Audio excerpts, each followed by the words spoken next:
In previous video, we have studied about the allotropes of carbon.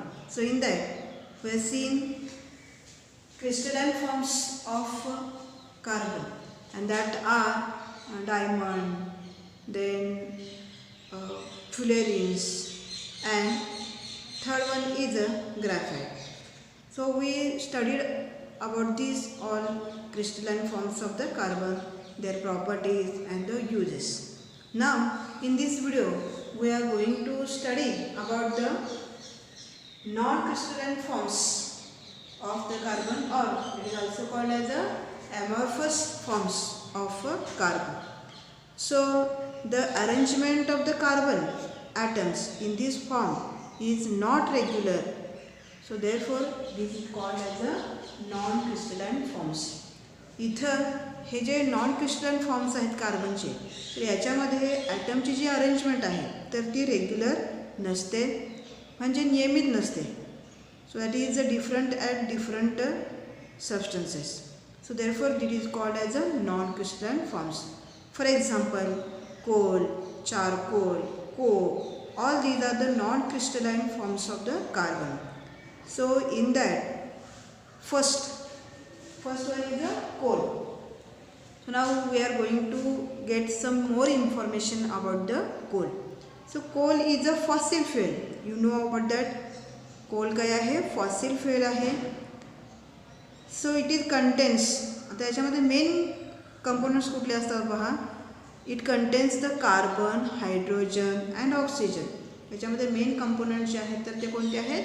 Carbon, hydrogen and oxygen. So it also contains, हे main components आहेत. याच्याशिवाय या कोलमध्ये nitrogen, phosphorus, sulphur हे सुद्धा काय असतात? एलिमेंट याच्यामध्ये प्रेझेंट असतात. So it occurs in a solid state. Occurrence जे आहे तर ते कसं आहे? सॉलिड, म्हणजे सॉलिड स्टेटमध्ये हा का होतो? नेचरमध्ये मिळतो. So all these are some basic properties about the coal. Now this coal has 4 different types. कोलचे काय आपल्याला सांगता येतील? 4 वेगळे टाइप्स आपल्याला सांगता येतील. फर्स्ट वन इज अ पीट. फर्स्ट टाइप आहे पीट टाइपचा coal. So formation of the peat is a first step of the formation of the coal. आता तुम्हाला माहिती आहे की कोल फॉर्मेशन जे आहे तर हे फॉसिल फ्युएल असल्यामुळं नेचरमध्ये कशा प्रकारे याचं फॉर्मेशन झालेलं आहे तर हे तुम्हाला माहिती आहे की in ancient time. So there are different organic और प्लांट्स और animals get buried inside the earth and the earth's pressure and the temperature inside the earth. Due to that all that organic matter is converted in to different types of fossil fuels. From that coal is one. तर यापैकी काय आहे? Coal हा एक आहे. त्याच्यामध्ये जेव्हा कोलची फॉर्मेशनची process सुरू असते तर तेव्हा फर्स्ट जी स्टेप आहे तर ती कोणती स्टेप असते? So that is the formation of the पीट. तर पहिल्यांदा कोलच्या फॉर्मेशनमध्ये पीट ही काय आहे? पहिली स्टेप आहे. आता याच्यामध्ये काय होतं बघा, it contains the high proportion of the water and less than 60% of the carbon. पीटमध्ये काय आहे? Less than 60% of carbon. Carbon काय आहे? 60% पेक्षा काय आहे? कमी आहे. आणि वॉटर कंटेंट काय आहे याच्यामध्ये? About to the 40. तर याच्यामध्ये अशा प्रकारे काय असतं? याचं कॉम्बिनेशन असतं पीटमध्ये. So therefore that not much heat can be obtained from the peat. त्याच्यामुळं याच्यामधून जी हीट ऑब्टेन होते तर ती काय असते? खूप जास्त प्रमाणात आपल्याला मिळू शकत नाही. So this is the peat. So which consist less than 60% of the carbon. Now see the second type of the coal is lignite. So this is the second type. So in the peat that is the formation into the lignite. आता पुढची जी step आहे, पीटच्या नंतरची step जी आहे तर ती त्यामध्ये काय होतं? पीटचं जे ट्रान्सफॉर्मेशन आहे तर ते कशामध्ये होतं? लिग्नाइटमध्ये होतं. So due to the increase the pressure and the temperature inside the अर्थ.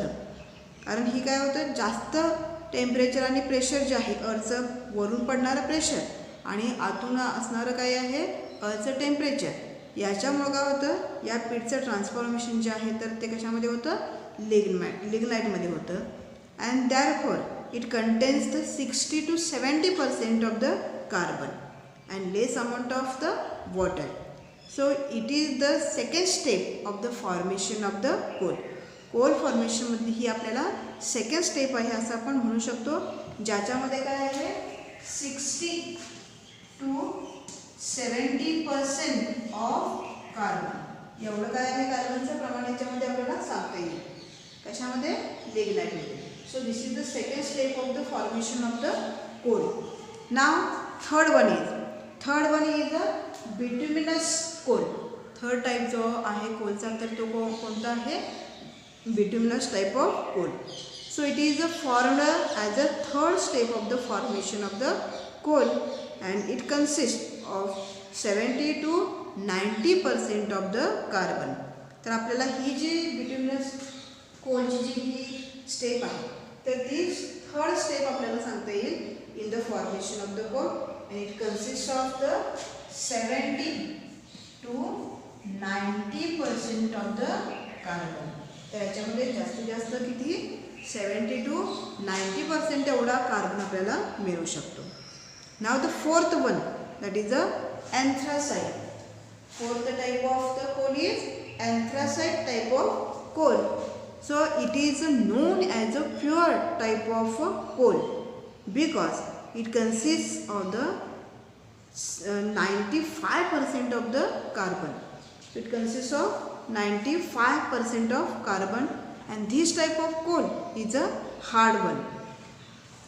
So here you can say that this is the fourth step of the formation of coal because it consists of the 95% of carbon. त्याच्यामध्ये ही या टाईपचं जे Coal आहे तर त्याला आपण pure टाईपचा कोल आपण म्हणू शकतो. याच्यामध्ये काय असतं 95% ऑफ द कार्बन याच्यामध्ये अवेलेबल असतो. So therefore it have more amount of the heat. याच्यापासून आपल्याला जास्तीत जास्त काय होते, आपल्याला हीट मिळू शकते आणि ही एक प्युअर फॉर्मचा कोल आहे आपण म्हणू शकतो.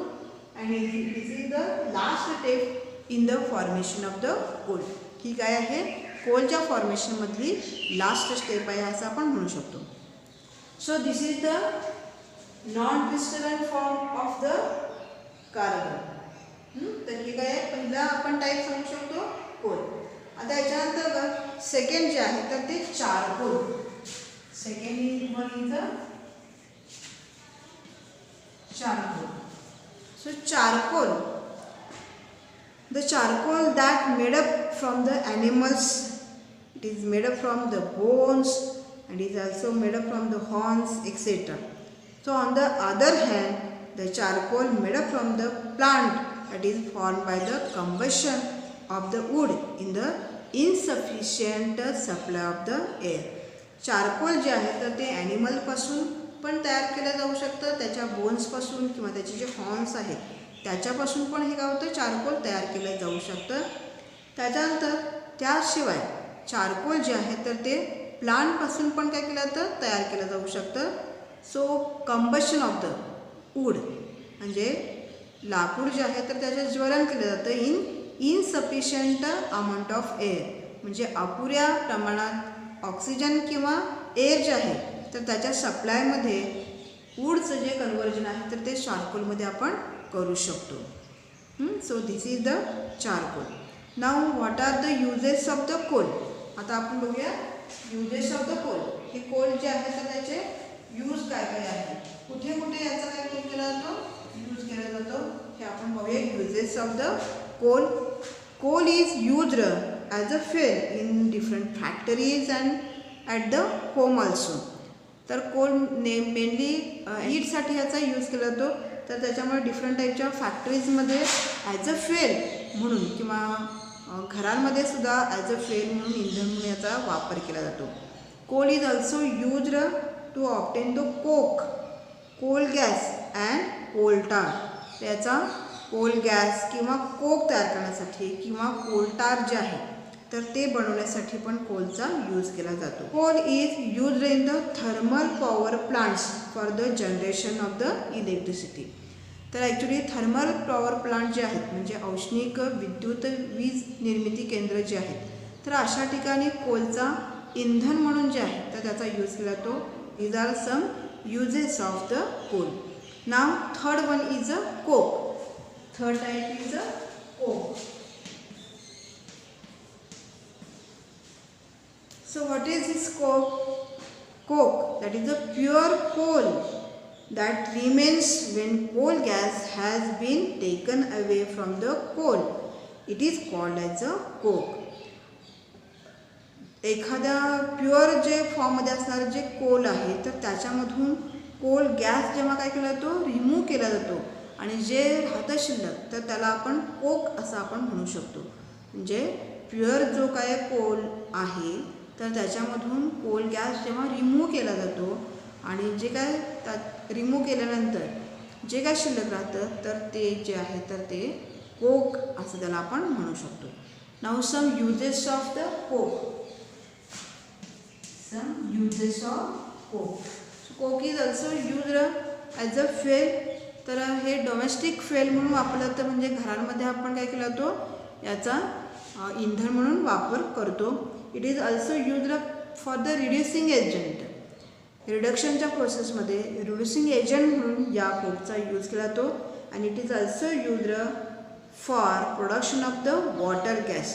It is a CO+H2 water gas तयार करण्यासाठी आणि प्रोड्युसर गॅस जे आहे त्याचा यूज हे प्रोड्यूस करण्यासाठी काय केला जातो या कोकचा यूज केला जातो. So these are the some uses of coke. So this is all about the different allotropes of the carbon. So in previous video we see about the crystalline forms and now we have seen about the non-crystalline forms of the carbon, that are the coal, different types of coal, the uses of the coal. Second non-crystalline form of the carbon is charcoal, how it is obtained or produced. And the third type is a coal, what is coke, and some uses of the coke. Now see here hydrocarbons, that are the basic organic compounds. Now we are going to get some more information about the hydrocarbons. So what are the hydrocarbons? Okay, about along the carbon the element hydrogen is also included in most of the organic compounds. So आपण जेव्हा organic कंपाऊंड्सचा विचार करतो तर organic compounds म्हणजेच काय. So which consist main constituent of organic compound हे are carbons. तर कार्बनसोबतच हायड्रोजन हा पण काय आहे मोस्ट ऑर्गॅनिक कंपाऊंड्समध्ये इन्क्लूड असतो. So the compound formed from only carbon and hydrogen, so that compounds are called as a basic organic compounds. So compounds which consists carbon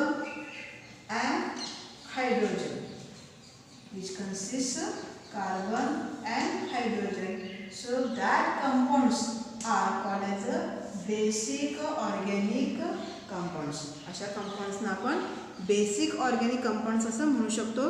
ज्या ऑर्गॅनिक कंपाऊंड्समध्ये कोण आहेत कार्बन आणि हायड्रोजन हे काय आहेत इलेमेंट्स आहेत.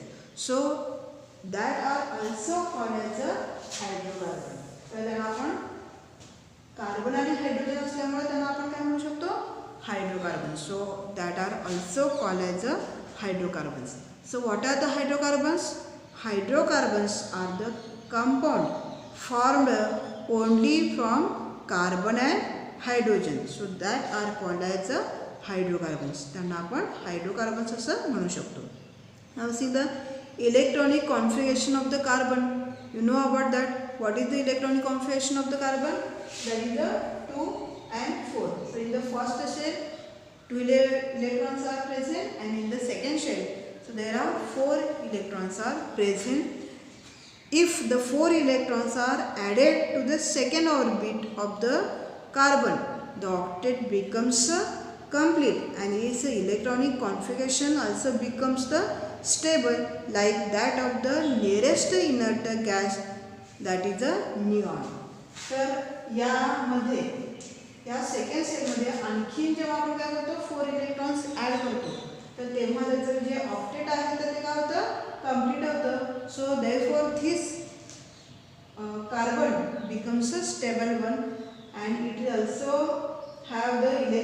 configuration of the nearest inert gas, that is the neon, and that electron configuration of the neon is 2 and 8. तर जेव्हा आपण काय करतो या कार्बनच्या सेकंड ऑर्बिट जे आहे म्हणजे आउटरमोस्ट जे ऑर्बिट आहे तर याच्यामध्ये 4 इलेक्ट्रॉन्स आहेत. त्याच्यामध्ये आणखी 4 इलेक्ट्रॉन्स समजा जर ॲड केले तर काय होतं, त्याची सेकंड शेल जी आहे तर ती कंप्लीट होते, फुलफिल होते, and therefore that atoms becomes stable. आणि तो कशासारखा इलेक्ट्रॉन कॉन्फिगरेशन त्याला ऑप्टेन होतं, दॅट इज अ निऑन. म्हणजे त्याच्या जवळचा जो इनर्ट गॅस आहे निऑन, तर त्याच्यासारखं होतं त्याची इलेक्ट्रॉनिक कॉन्फिगरेशन इथं बनतं. So therefore this carbon becomes a stable. Therefore the valency of the carbon is, म्हणून त्याची व्हॅलन्सी जी आहे तर ती आपण काय सांगू शकतो, 4. So therefore the valency of the carbon is 4. However, this occurs by the sharing of the electrons rather than the give and the take of the electrons. मग ही जी व्हॅलन्सी आहे 4 व्हॅलन्सी, तर त्याच्यामुळे काय होतं बघा, तो गिविंग किंवा टेकिंग जे प्रोसेस असते म्हणजे देणे किंवा घेणे इलेक्ट्रॉन्स, तर याच्याऐवजी तो काय करतो, sharing. So that carbons shares 4 electrons from the other elements. However, carbon atoms that forms 4 covalent bonds with other carbon atoms or atoms of the different elements. तर याची ही जी व्हॅलन्सी आहे तर ती कंप्लीट करण्यासाठी कार्बन काय करतो, असे 4 काय करतो डिफरंट कोव्हलंट बॉन्ड्स तयार करतो अदर कार्बनशी किंवा अदर जे काही काय एलिमेंट्स आहेत त्यांच्याशी, form by the shearing of the 4 electrons. Carbon काय करतो बघा, त्याची जी व्हॅलन्सी 4 आहे तर त्याच्या स्वतःचं जे ऑक्टेट आहे तर ते कंप्लीट करण्यासाठी किंवा आउटरमोस्ट शेल जी आहे तर ती कंप्लीट करण्यासाठी असे तो डिफरंट 4 काय करतो, कोव्हॅलंट बॉन्ड तयार करतो. आता हे बॉन्ड तयार करतो सेम त्याच्यासारखे जे ॲटम्स आहेत कार्बन त्याच्याशी हा कोव्हॅलंट बॉन्ड तयार करू शकतो किंवा अदर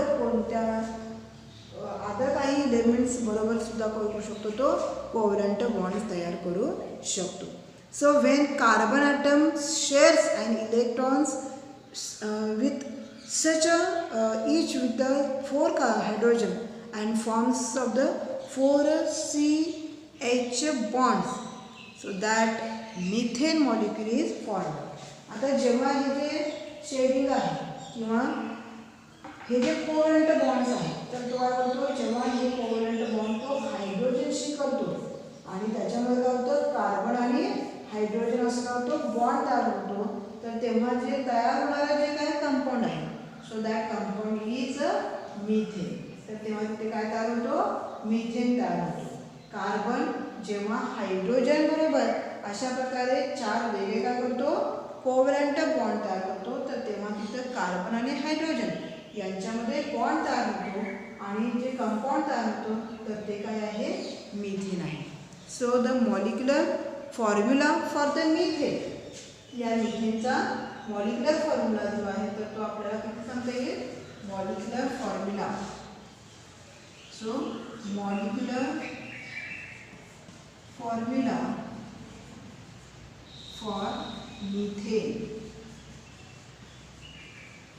मिथेनचा फॉर्म्युला काय सांगा, इथे सिंगल काय आहे, कार्बन आहे आणि 1 2 3 आणि 4 काय आहे, हायड्रोजन आहे. So therefore this is the molecular formula for the methane. हा काय झाला, मिथेनचा मॉलिक्युलर फॉर्म्युला तयार झालेला आहे. सो हे काय झालं, त्याचा हा स्ट्रक्चरल फॉर्म्युला झाला आणि हा झाला मॉलिक्युलर फॉर्म्युला. हे जे स्ट्रक्चर आहे तर ते डॉटच्या फॉर्ममध्ये पण आपण हे काय करू शकतो, हे स्ट्रक्चर आपण सांगू शकतो किंवा दाखवू शकतो आपण. फॉर एक्झाम्पल बघा, इथं हे काय आहे, तर आता बॉन्डच्या फॉर्ममध्ये म्हणजे डॅशच्या फॉर्ममध्ये हे दाखवलेलं आहे, तसं आपण काय करू शकतो, इथं त्याच्यामध्ये डॉट जे आहे तर त्याच्या फॉर्ममध्ये पण आपण हे काय करू शकतो, अशा प्रकारे याचं स्ट्रक्चर आपण ड्रॉ करू शकतो. So this is the structural formula, this is the structural formula of the methane and the molecular formula for the methane is CH4. So now see, there are some properties of the covalent compounds. तर अशा प्रकारे काय होतात, हे काय झाले the compounds which formed due to the sharing of the electrons, that compounds are called as a covalent compounds. जेव्हा compound इलेक्ट्रॉनचं शेअरिंग होऊन काय होतं कंपाऊंड तयार होतात, अशा कंपाऊंड्सना आपण कोव्हलंट कंपाऊंड्स असं म्हणू शकतो. आणि the bonds are called as a covalent bonds. आणि त्याच्यामध्ये जे बॉन्ड्स तयार होतात तर त्याला आपण कोव्हलंट बॉन्ड्स असं आपण म्हणू शकतो. आता आपल्याला काय बघायचे आहेत तर properties of some properties of the covalent compounds. Properties of covalent compounds. तर या कोव्हलंट कंपाऊंडच्या काही प्रॉपर्टीज आपण बघूयात. So covalent compounds have low melting and boiling points. जेव्हा कोव्हलंट कंपाऊंड तयार होतात तर तेव्हा त्याच्यामध्ये आपल्याला काय होतं, मेल्टिंग पॉईंट आणि बॉइलिंग पॉईंट जे आहेत तर त्याचे काय असतात, लो असतात, म्हणजे कमी असतात. म्हणजे कमी टेम्परेचरला इझिली काय होऊ शकतात, ते मेल्ट होऊ शकतात किंवा बॉईल होऊ शकतात. So this is the first property. Now second one see, generally they are insoluble in water and soluble in organic solvents. Generally हे जे कोव्हलंट जे कंपाऊंड्स आहेत तर ते काय होतात, वॉटरमध्ये काय आहे, इनसोल्युबल आहेत, वॉटरमध्ये ते विरघळू शकत नाहीत. But they are soluble in organic solvent, पण ते ऑर्गॅनिक सॉल्वंटमध्ये सोल्युबल असू शकतात. They have poor conductors of the heat and electricity. त्याची आणखीन एक प्रॉपर्टी आपण सांगू शकतो या कोव्हलंट बॉन्डची. So these have weak transfer of the heat. म्हणजे जे कंडक्शन ऑफ हीट आहे तर ते कमी प्रमाणात त्यांच्यामध्ये होऊ शकतं, as well as the electricity आणि हीटचे ते काय आहे, पुअर कंडक्टर्स आहेत. So these are the some properties of covalent compounds. Now see what are the saturated and unsaturated hydrocarbons. So now we are going to get some more information about the saturated and unsaturated hydrocarbons.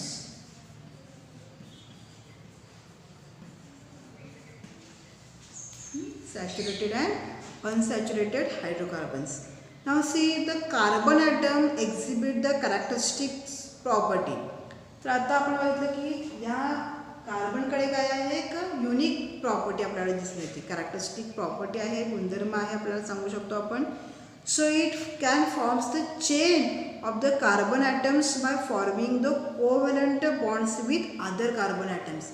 कोणती याच्याकडे unique property आहे, carbon काय करू शकतो, अशा other carbon बरोबर काय करू शकतो, हा बॉन्ड तयार करून कार्बनचेच अशी काय होते, एक लॉंग चेन तो काय करू शकतो, तयार करू शकतो with the help of the covalent bond.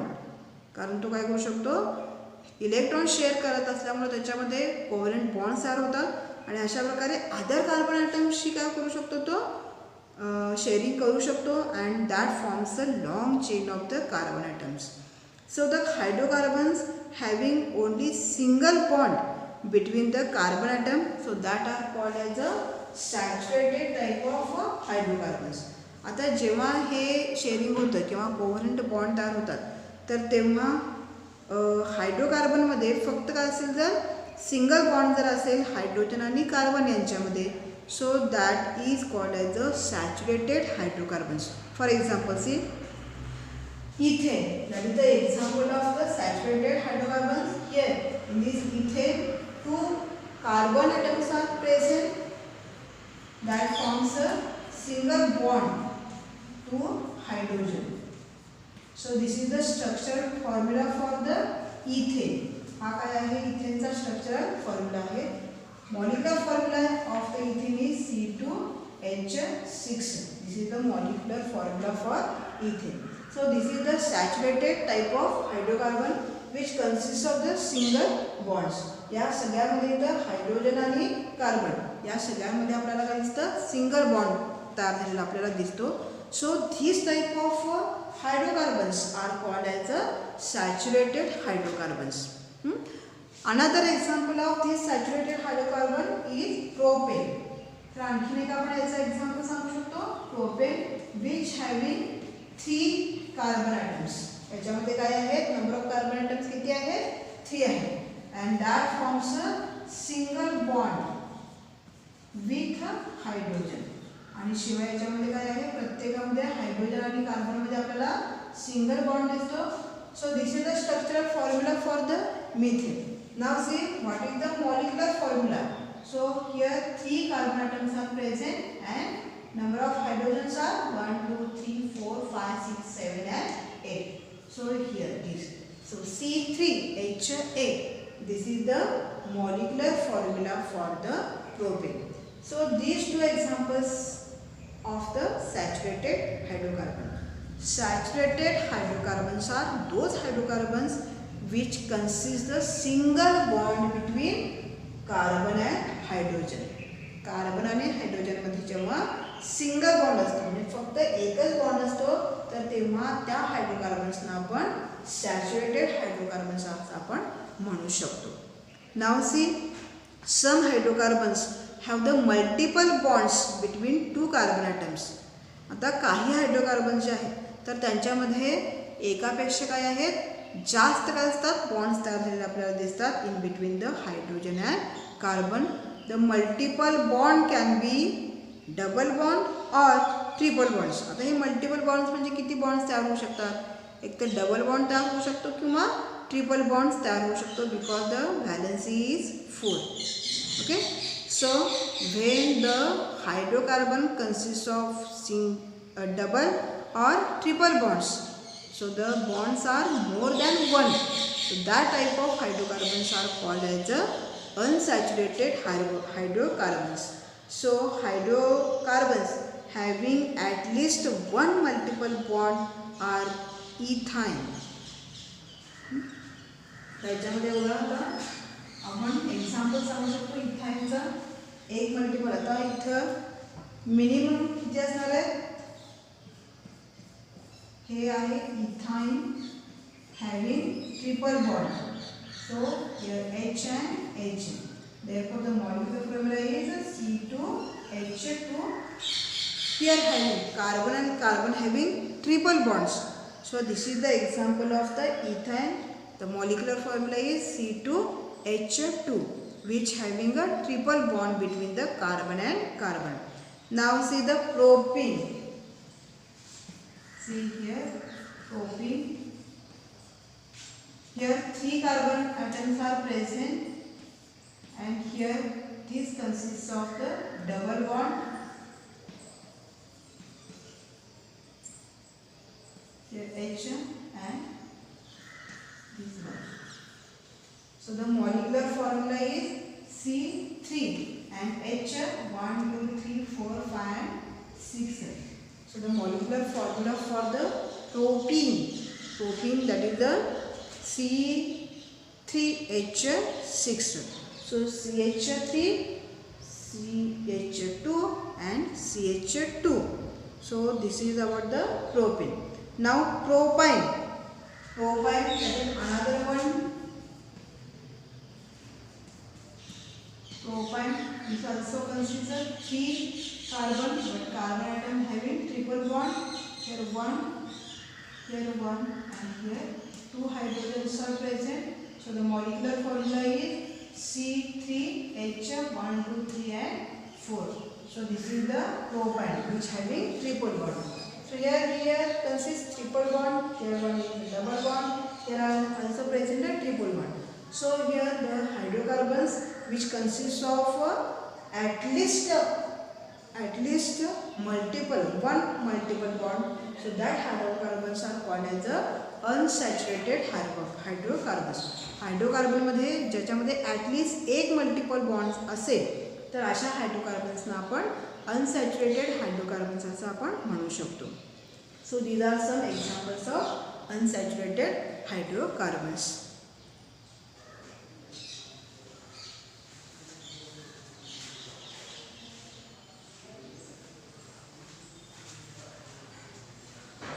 So this is about the some type of hydrocarbons. Now,